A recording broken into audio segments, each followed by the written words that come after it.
record. Ahí empezamos a grabar. Estábamos haciendo un resumen de la clase anterior. También vimos refracción. Y la aplicamos a la refracción del sonido y también la aplicamos a la luz. ¿Sí? Vimos cómo se manifiesta en estos dos tipos de ondas. Recuerden que vimos el ángulo de incidencia y el de refracción. Yo les mencioné que había una manera fácil de aprendérselo. Mido el ángulo acá y entonces el que tiene ángulo mayor es porque la velocidad en ese medio de la onda es mayor. Entonces el que tiene ángulo menor, la velocidad ahí en ese medio es menor. ¿Sí? Ahí para que no se olviden de eso. También hablamos del índice de refracción, que en palabras simples es cuantifica cuánto se resiste el material a ser recorrido por la luz. O sea, si es chiquitito, se resiste poco, entonces la velocidad de la luz en ese medio es grande, ¿sí? Pero si el índice de refracción es muy grande, quiere decir que se resiste mucho, por lo tanto, la velocidad o la rapidez en ese medio va a ser mucho más lenta, porque opone más resistencia a ese material a ser recorrido por la luz, ¿sí? Y este numerito puede ser desde 1 en adelante, ¿sí? El mínimo puede ser 1, que sería en el vacío. Y también vimos la reflexión interna total de la luz, ¿se acuerdan? Que solo ocurría cuando el material por el que viene la luz, por el que se está propagando, tiene mayor índice de refracción hacia el que está después, ¿sí? Entonces, supongamos que este es aire, el que está arriba es aire y el que está abajo, no sé, un cristal o un vidrio. Ahí sí es posible la reflexión total interna cuando ese ángulo tiene cierto valor, ¿sí? Cuando ese ángulo alcanza el valor crítico, se produce refracción rasante, quiere decir que la luz sigue justo por el límite de estos dos medios, y si yo agrando un poquito más ese ángulo crítico, se produce la reflexión interna total. Notar que del aire al cristal no se produciría reflexión interna total. ¿Sí? Bueno, acá hay algunos ejemplos y el más típico es el de la fibra óptica. ¿Ya? Ahí se producen varias reflexiones, entonces la onda se sigue propagando por el cable, ya por esta fibra, y no se pierde energía o no tanta energía, ¿sí? También vimos los efectos de la refracción de la luz, que eran básicamente espejismos. No sé si tienen alguna duda hasta acá.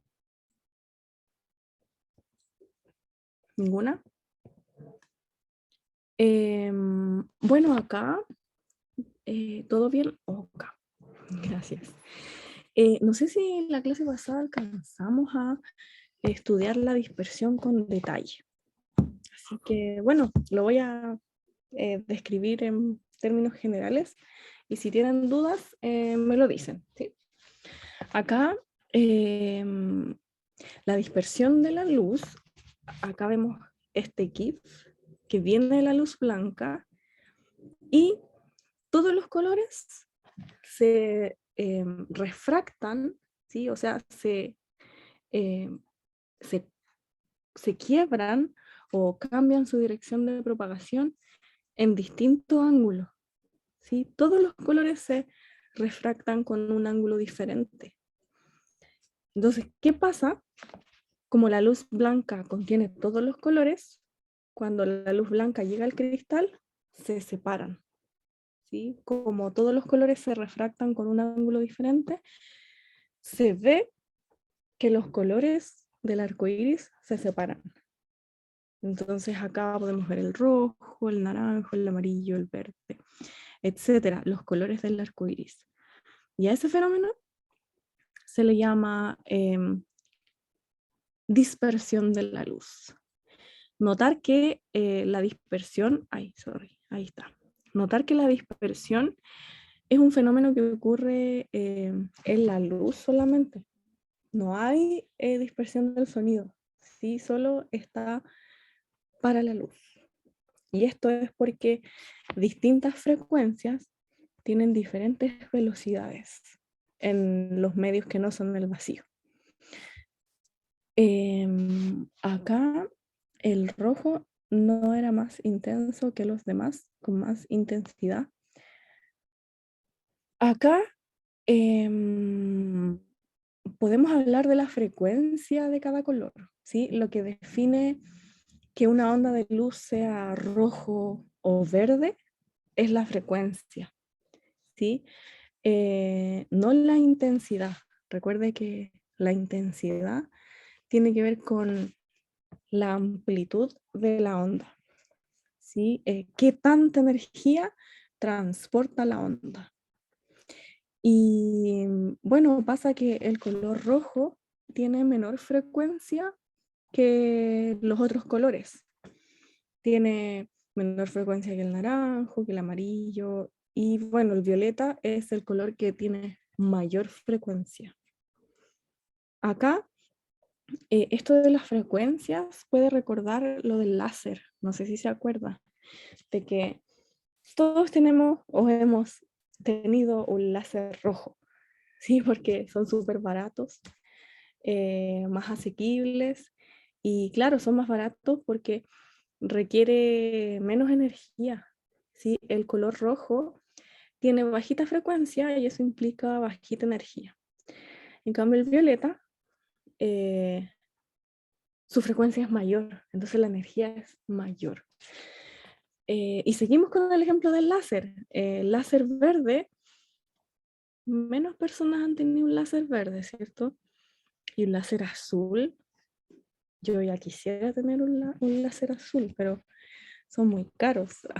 En internet los venden y, y tienen mucha energía. O sea, la onda de un color azul transporta mucha energía. Entonces, por eso uno puede quemar cosas, cortar cosas con un láser azul o violeta. De hecho, puedes googlear o buscar en YouTube cortando frutas con un láser azul. Y ahí van a aparecer videos de que efectivamente se pueden cortar frutas con un láser azul, porque transporta mucha energía esa onda. Entonces, recordando eso del láser, usted puede recordar cuál era el color que tenía menor frecuencia. El color rojo, ¿sí? Porque todos tuvimos láser rojo, poca frecuencia, poca energía. En cambio, el azul o el violeta, mayor energía, mayor frecuencia, ¿sí? Y como dice Amaro, un nuevo panorama de trasnoche. Ahí, cuando no pueda dormir, cortando frutas con un láser azul. Ya, y ahí ve los videos y claro, ahí le va a quedar más presente en su mente eh, de que el láser azul y el violeta tienen mayor energía. El color rojo tiene poquita energía, ¿sí? Si busca cortando frutas con un láser rojo, no van a aparecer resultados, o quizá aparezcan resultados fake. Nunca lo he hecho. A ver, voy a buscar acá. Veamos, cortando frutas con un láser rojo. No, nada. Láser de alta potencia casero. No, aparecen como otro experimento. Pero si cambio la búsqueda a cortando frutas con un láser azul, ahí de inmediato, al tiro, me aparecieron resultados donde efectivamente hacen estas cosas que no las tienen que hacer ustedes con un láser azul, ¿ya? Eso. Ahora sigamos con los fenómenos ondulatorios. La absorción. La absorción está presente en la luz y en el sonido también. Por ejemplo, en el sonido están estas cámaras anecoicas o estudios de grabación, ¿sí? Que la gracia que tienen es que se absorbe mucho sonido, ¿sí? O sea, la absorción le gana, por decirlo así, a la reflexión del sonido, ¿sí? Porque cuando uno está en una sala, hay varias ondas sonoras o gran porcentaje de la onda sonora se refleja. Y eso puede ser molesto para las grabaciones o en otros contextos también podría ser molesto, como por ejemplo en el cine. No sé si se han fijado que en los cines hay alfombritas, cortinitas, las sillas son blanditas, no solo por su comodidad, sino que estos materiales son súper absorbentes del sonido, ¿sí? Y eso evita que haya eco molesto y también produce que se escuche claramente la película. O en el caso de un estudio de grabación, produce que la grabación quede súper clara, ¿sí? De hecho, hay varios como youtubers o influencers que usan micrófonos con un material acolchadito acá. O los periodistas también, cuando salen a reportear, salen con su microfonito que tiene como acolchadito, como blandito. Claro, y eso es para absorber más sonido y que se escuche claramente. Acá Génesis pregunta, profe, ¿de casualidad ya explicó la luz monocromática? Es que no entiendo a qué se refiere con que sea coherente. Creo que no, pero lo puedo explicar ahora. La luz, primero hay que separar estos dos conceptos. La luz monocromática se refiere a un color, o sea, tenemos onditas de luz que todas tienen la misma frecuencia. Por ejemplo, los láser son luz monocromática, pero no solo los láser. Hay unas ampolletitas de luz monocromática o luces LED que también pueden ser monocromática. Monocromática quiere decir un color. No sé, una luz roja, azul, verde, ¿sí? Eso quiere decir que la ampolletita emite ondas electromagnéticas en un determinado rango chiquitito de frecuencias, ¿sí? No sé, desde 200 a 201, una cosa así. Eso quiere decir que, nanómetros, ¿sí? Eso quiere decir que sea monocromática, ¿sí? Mono 1, cromático de color, creo, sí. Pero eso significa la luz monocromática, un color. Y que la luz sea coherente es otra característica, ¿sí? O sea, la luz puede ser monocromática o no monocromática, y aparte podemos decir si es coherente o incoherente. ¿A qué nos referimos cuando es coherente? Nos referimos a que todas las onditas están en fase, o sea, van todas ordenaditas, ¿sí? En un instante de tiempo, todas las onditas están en un máximo. Y en otro instante de tiempo, por ejemplo, todas las onditas están en un mínimo, ¿sí? Van como todas ordenaditas. Si las dibujara, la luz coherente sería así. Va una ondita y aquí va otra ondita. Entonces, fíjese que van todas ordenaditas, todas parten desde un mínimo. Después aquí tienen un máximo. Sí, van todas así. Imagínenselas. Si las hago juntitas, quizás se entienda más. Ahí.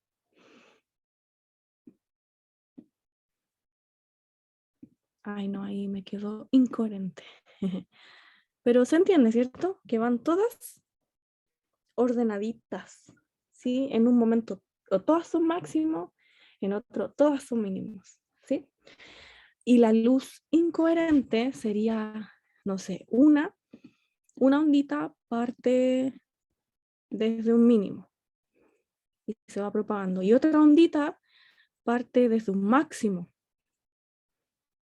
y otra ondita desde la mitad, así. Entonces ahí tenemos luz incoherente, ¿sí? O sea, luz que donde cada ondita está fuera de fase. Claro, por tema de probabilidades, van a haber onditas que van a estar en la misma fase, pero no todas están en fase. ¿Sí? Muchas de ellas van a estar desfasadas, ¿sí? Van a ir como así. ¿Sí? Sería como coherente, van en fase, incoherente. Sí. De nada. Ya, entonces esa es la diferencia entre coherente, incoherente y en fase o fuera de fase, que lo interpretamos como luz cromática. Perdón, como que mezclé las cosas, retomando. Claro, tenemos que la luz puede ser coherente o incoherente, que sería en fase o fuera de fase, y también tenemos la característica de que si es monocromática o no. Monocromática, un color, ¿sí? Y a todo esto el láser es un ejemplo de luz monocromática coherente, ¿sí? La incoherente no se vería o sí, o simplemente se ve menos azulada, por ejemplo, si fuera azul. Aquí, la incoherente, un ejemplo clásico de luz incoherente sería la de las ampolletas. Sí, como que sale una ondita, otra sale fuera de fase. Ahí tenemos un ejemplo de luz incoherente. Y el caso de las lucecitas LED, esas son incoherentes también, no están en fase, pero son monocromáticas. Igual podemos ver la luz incoherente. Sí. Bueno, volviendo acá a la absorción, en definitiva, mientras más acolchadito el material, más absorbente. Por ejemplo, las cerámicas que son bien lisas reflejan más de lo que absorben. Entonces no son absorbentes las cerámicas. Aquí está el ejemplo, ¿sí? La sala de grabación, las cortinitas, todo acolchadito, ¿sí? La absorción de la luz. Gracias a la absorción de la luz, nosotros vemos los colores. Porque, por ejemplo, si veo el color rojo, quiere decir que ese material refleja todos los colores, menos, o sea, perdón. Si veo algo rojo, quiere decir que esa parte absorbe todos los colores menos el rojo. O sea, el rojo rebota y llega a mi ojo. Y por eso yo digo, eso es rojo. Un ejemplo. Aquí tengo mi cajita y ese color es como azul. ¿Por qué yo lo veo azul?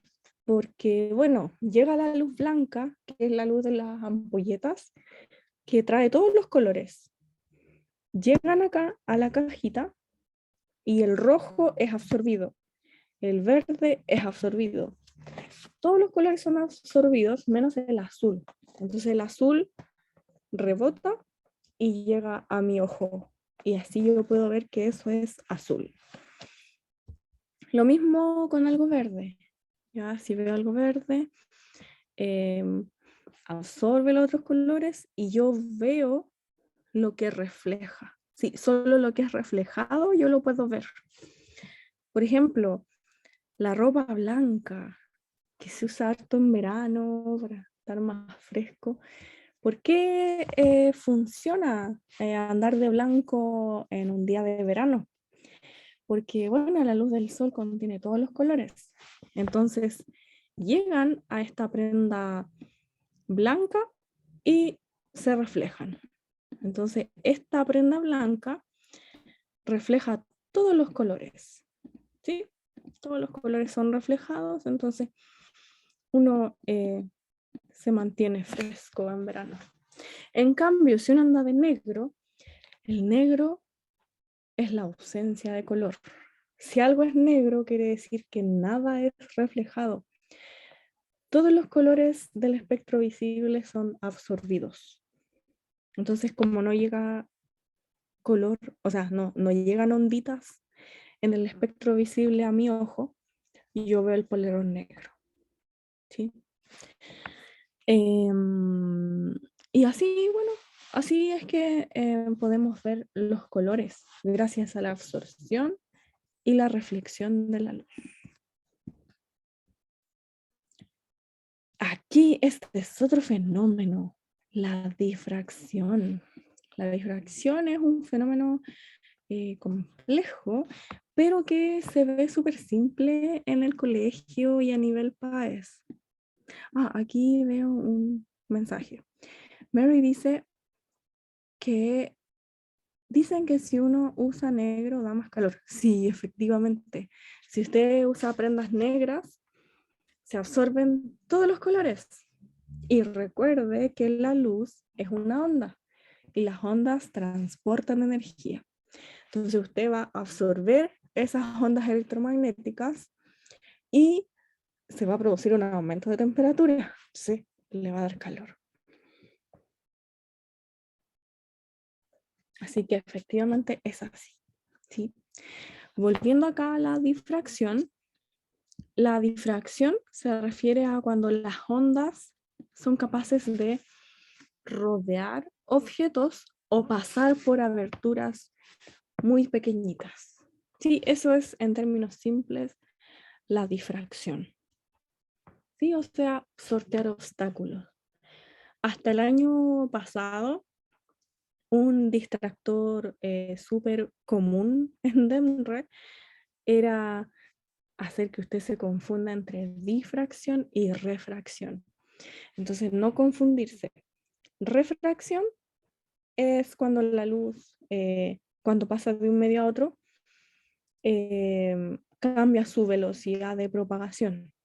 Y difracción es la propiedad de rodear obstáculos o pasar por aberturas pequeñitas. Por ejemplo, si yo les hablo así, ustedes igual me escuchan porque el sonido se difracta, o sea, se propaga y es capaz de seguir propagándose. Este fenómeno es más que eso, pero hasta acá se pregunta en paz. Aquí hay un ejemplo de la difracción del sonido. Por ejemplo, uno puede escuchar lo que está pasando en la otra habitación. Ya no sé, aquí hay una persona escuchando y es porque hay una pequeña abertura. Entonces, por ahí el sonido se sigue propagando y la persona puede escuchar qué está pasando adentro. ¿Sí? Aquí el mismo ejemplo. Esta persona habla y la que está al otro lado de la pared la puede escuchar. ¿Sí? Acá la difracción cambia su velocidad, pregunta Genesis. Y Amaro, Amaro, gracias por responder. Dice, no, porque están al mismo medio. Seco, súper, súper, súper, súper. Sí, cuando hay un cambio de medio, la onda puede que cambie su velocidad de propagación. Si las características del medio son diferentes, pero si no cambia de medio, no cambiaría su velocidad de propagación. Así que súper bien, perfecto. Y bueno, aquí hay un ejemplo de difracción de la luz que pasa por rendijas y se forma sombra. Lo interesante aquí de la difracción es que no se forma una sombra total como sería la predicción del modelo corpuscular. No, sino que se forma esta sombra oscura y también se forma una sombra como que no es oscuridad absoluta, ni tampoco es luz absoluta. Está como ahí. Y a eso se le llama zona de penumbra. ¿Sí? Que es casi sombra, parece acá. Y la zona de umbra es la sombra ya donde no llega luz. ¿Sí? Acá la difracción también pasan cosas interesantes. Si la abertura es muy pequeñita, ahí usted puede ver un patrón de difracción. ¿Sí? Pero hasta acá nomás se pregunta en la PAES. ¿Ya? Interesante tema. Si siguen carrera universitaria, van a aprender más de él. ¿Ya? Y la interferencia. Este fenómeno se relaciona con la difracción. ¿Sí? ¿Por qué se puede difractar una onda? Bueno, porque esa onda interfiere consigo misma y se genera un patrón de difracción. ¿Sí? Gracias a esas interferencias chiquititas es que la onda se sigue propagando y rodea obstáculos, etcétera. ¿Sí? Bueno, la interferencia es el efecto que produce la superposición de dos o más ondas. Acá, ya les expliqué lo de que si están en fase o no, entonces se les va a hacer más fácil entender esto de la interferencia. Si las ondas están en fase, o sea, máximo con máximo, la interferencia se denomina constructiva. Y la amplitud resultante en este caso es la suma de las amplitudes individuales. Acá hay un ejemplo. Imaginen que esta onda viene propagándose hacia allá, como dice el dibujo, y hay otra que viene en sentido contrario. ¿Qué va a pasar con estas ondas? Fíjense que las dos son máximos. Voy a cambiar de color aquí. Los dos son máximos. Entonces, como los dos son máximos, están en fase, se van a sumar. ¿Sí? Piensen que si son dos máximos, sería como sumar 6 más 6. ¿Sí? Entonces, me da 12. Me quedaría una onda con amplitud 12. ¿Sí? Y acá, interferencia destructiva. ¿Qué pasa? Tengo un máximo con un mínimo. Entonces sería como sumar un 6 con un menos 6. ¿Cuál va a ser el resultado? Se van a sumar esta onda como más 6 menos 6, resultado me da 0. Entonces, esa sería la interferencia destructiva. Ojo que estos son los casos extremos.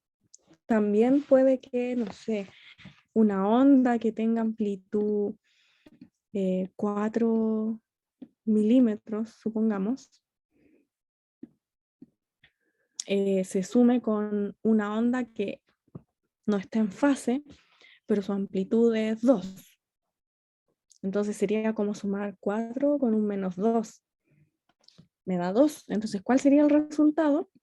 Sería una onda de amplitud 2, positivo, ¿sí? Porque este es más grande, fíjense. Entonces, claro, acá están explicados los casos extremos. ¿Qué pasa con un máximo con un máximo? Mínimo con mínimo. Y por supuesto que hay interferencias como intermedias, ¿sí? Que no se anula totalmente la amplitud de la onda. Eso sería la interferencia. Y ejemplo de esto, por ejemplo, el sonido. En el estadio, si todos están cantando, sería interferencia constructiva. Si todos cantan, serían ondas en fase, entonces, ¿cuál es el resultado? Que se escucha más fuerte, ¿sí? Entonces, la amplitud con la que se percibe el sonido de todas las personas cantando es mayor, ¿sí? Bueno, y también puede haber interferencia destructiva, ¿ya? Aquí se menciona un caso importante, que es unos audífonos que usan principalmente los pilotos de avión, ¿ya? ¿Qué gracia tienen estos audífonos? Que anulan el ruido exterior, el sonido ambiente. Entonces, claro, aquí está más o menos cómo funciona. Entra un sonido exterior, que sería esta onda azul, aquí. ¿Y cuál es la gracia de estos audífonos? Que genera otro sonido. Por ejemplo, si acá hay un máximo, entonces este aparato genera un mínimo. Si acá hay un máximo, genera un mínimo. Si acá hay un mínimo, genera un máximo. ¿Sí? Y así, cosa de que al sumarse estas dos ondas, el resultado sea silencio. ¿Sí? Entonces es una muy buena aplicación de la interferencia en el sonido. Y bueno, acá está la interferencia de la luz. La luz, cuando pasa por pequeñas rendijitas, interfiere consigo misma y se genera este patrón de interferencia o patrón de difracción, le llamaría yo, que es básicamente que se ven zonas de luz y de oscuridad. Sí, y ahí eso muestra de que efectivamente la luz se comporta como una onda. ¿Sí? Y eso, no sé si hay alguna duda de la interferencia en la luz. Ahí se ve lo que se ve en la pantallita. ¿Sí? Otro fenómeno ondulatorio es la resonancia. La resonancia está principalmente en instrumentos musicales. Ahí está presente cualquier instrumento musical acústico funciona gracias a la resonancia, ya que consiste en amplificar el sonido. Sí, aquí, si uno toca una guitarra acústica, se va a escuchar fuerte, pero si toca una guitarra eléctrica sin conectarla, o sea, sin enchufarla, se va a escuchar más despacito. Y eso es porque la guitarra eléctrica no tiene caja de resonancia. En cambio, la acústica sí la tiene. Y eso amplifica el sonido, ¿sí? O sea, aumenta su amplitud y podemos escuchar perfectamente. Ese es el fenómeno de la resonancia. Oh, aquí hay una pregunta de cierre. Así que léanla y me dicen cuál creen que es la alternativa correcta. O opción correcta, mejor dicho. Aquí voy a leer. La persistencia de un sonido en un recinto cerrado, después de suprimida la fuente sonora, se denomina A, absorción, B, transmisión, C, reflexión, D, reverberación, E, interferencia. Bueno, este ejercicio lo saqué de DEMRE.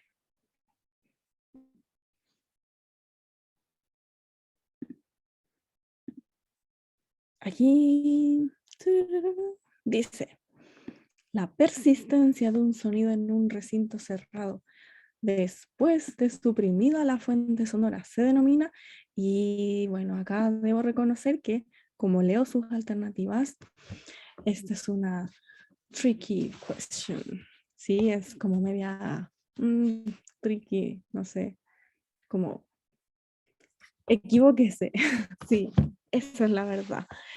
¿Por qué? Porque fíjense que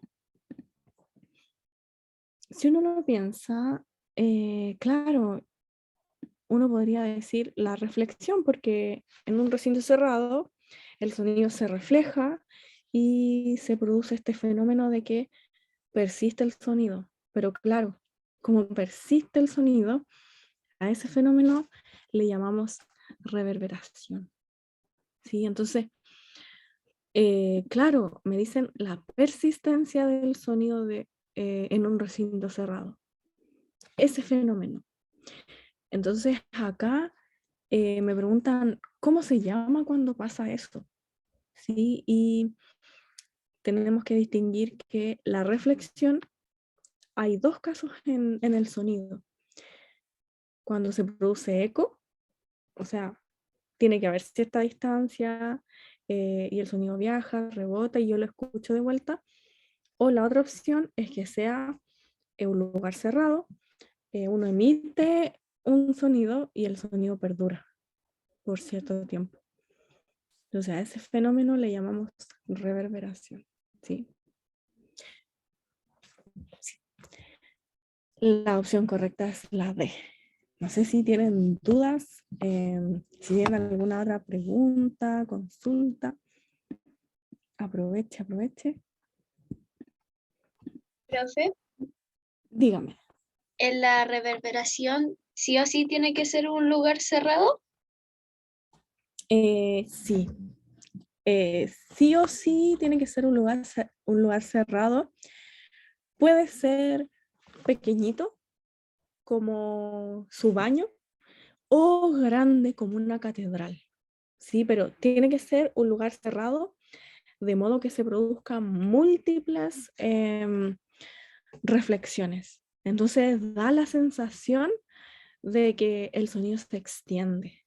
O sea, uno emite un sonido y perdura. De hecho, hay cámaras de reverberancia. Voy a googlear acá, aprovechando. Pero